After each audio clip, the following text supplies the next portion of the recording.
first place at UFA for Kusanagi. I mean, these are two titans taken to the field right now. SHUTO, also one of the fan favorites here in Japan, had one of the loudest pops I've heard out of any of the players being introduced today. And of course, Kusanagi, this is in his home territory, but he is also one of the fan favorites around the globe, right? Obviously rocking the Ryu as well. This man, when he is on his reads, he can beat anybody. Legit, right? I mean, he's a Victrix ambassador, newly sponsored by Team Falcons, strengthening that fighting game roster. Shout out to Team Falcons. Obviously, he was in LA recently for the EVO Awards, alongside with Mr. Crimson. Punk was down there as well. We know him as the Ryu specialist. He also was a finalist alongside Mr. Crimson and Kills You at Street Fighter League EU 2024. But I gotta say, man, I'm really impressed with how far he's come as a player over the past decade in general. But one thing I really got to say, right, because his nickname's the Speedster. Yeah. He actually used that nickname in Street Fighter League EU as well. Yep. I've been a fan of his movement and his footwork. Yeah. I've been a huge fan of that. It's very scary. I don't want to play him either. But part of that is just the word unpredictability. I think that's the best way to describe it. Absolutely, and I love the fact that you brought up how Kusanagi has grown over the past decade.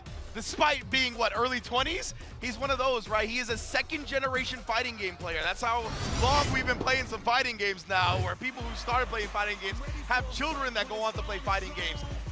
If you did not catch his winner's interview at UFA, it's one of the best interviews I've ever seen in esports. You done it. Yeah, I was lucky enough to be a part of it. Lucky enough to be a part of it. I asked why Ryu. He said, my dad played Ryu. Ryu is in my blood, and he is here representing it at Capcom Cup 11 up against SHUTO and the Dark Hado. Well, let's see how he handles it, because SHUTO's got some of the strongest Akuma gameplay. His optimization is up there with some of the best with Akuma. And I always like when he tries to read a fireball after he throws some of his own. He tries to do a light demon flip, maybe a heavy demon flip here and there. But we'll see how he opens up. There you go. See? Right there. Yes, indeed. And especially after the double perfect parry on the fireballs, right? SHUTO was already looking clean to combat with the projectiles, but you saw Kusanagi was ready, however, not ready for that one. Looked like he tried to escape through the air on backdash. Now reaching. Oh, boy.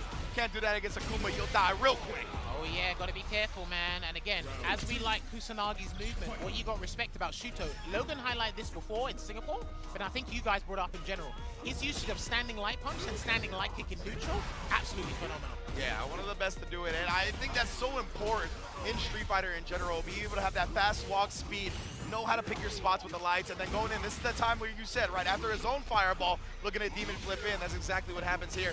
And SHUTO, I mean, off to the races here in game one so far. I thought he was going to die. Yeah. I thought he was going to die for that whiff 100%. Checks the drive rush overhead, and now we just delayed the death a little bit as SHUTO closes out game one, much to the pleasure of the crowd.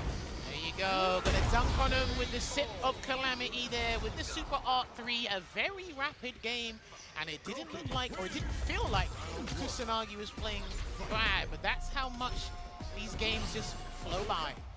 100%, man, and we always know the damage on Akuma, but of course Akuma can explode if Ryu gets one of his optimal starters, so Kusanagi just really hasn't found that sweet spot yet. I mean, Akuma makes you reevaluate your life choices and your health gauge. Yeah, exactly. That's what it feels like. It feels like both characters are at 9K health when you play against Akuma. Forward throw there, gonna close the distance and make sure he gets back in there. The fireball trap is to kind of get you, goad you into throwing the fireball back, so he has that immediate counter like we've spoken about. It's funny, you can see him even buffer. Like, he buffers it and then waits to see if the fireball comes out and then presses the button. This is actually really interesting. Get right. Feet firmly planted on the ground, trying to get those perfect parries there. And speaking of which, perfect parry right on cue, reset the damage scaling. SHUTO asleep at the wheel. That's one of the things with Kusanagi, right? He loves the resets, he loves his reactions. Oh my goodness, DPs left and right. Brother, you know what it is? It's not even Kusanagi, it's the French. They love their overhead resets. You're right, you're right. Shigeki. He can't get close, but they both got to watch out for level ones. Oh, they both got to watch out for level ones. It's very scary. He jumps over and he actually gets the sweet punish. He can chip out and does so with the projectile. He only built the level 2 with the fireball. Yeah, he didn't have it until he got hit by the fireball. I would have input it anyway, but... yeah, because I was like, oh man. It's going to be real scary. And of course, the projectile shuts down the level 1, as we know.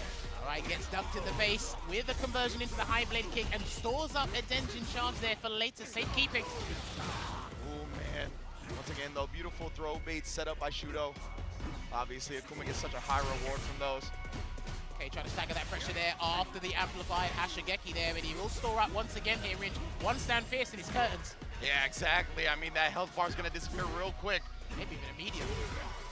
Another DP is having such good reactions to the demon flips. One of the overhead, because that also would have been dead. Oh my goodness, called out the charge at Shogeki with the DI. All right, hang on. He might be able to take the round here. We're going to a final round, and it looks like he's going to have to do another super R3 and slam dunk his way into potential set point here against Kusanagi again.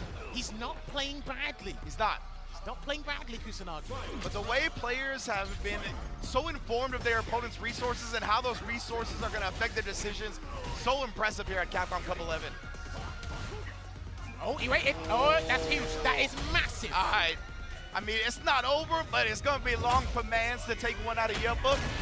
Kusanagi here setting up shop. He's got the corner as well. Akuma bleeding. Oh, my goodness, and ate a knuckle sandwich for good measure.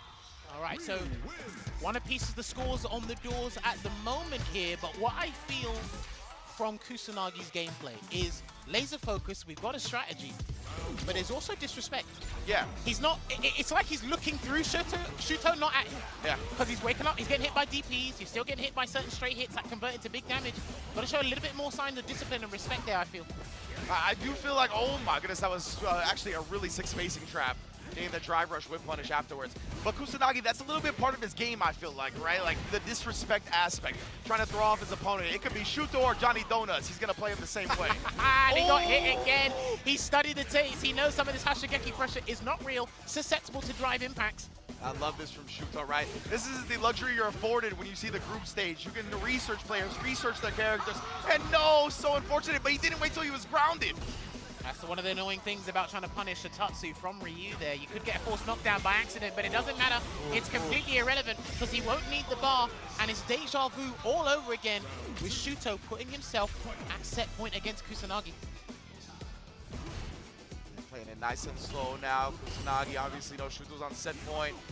Ooh, no check right there. But we saw SHUTO do the drive rush into the OD admin flame earlier, right? So it's a little scary to try and check him right now, but he baits him out. Oh my goodness, the super late OD air fireball. That's clean, and here comes the throw loop. Still got a little bit more time.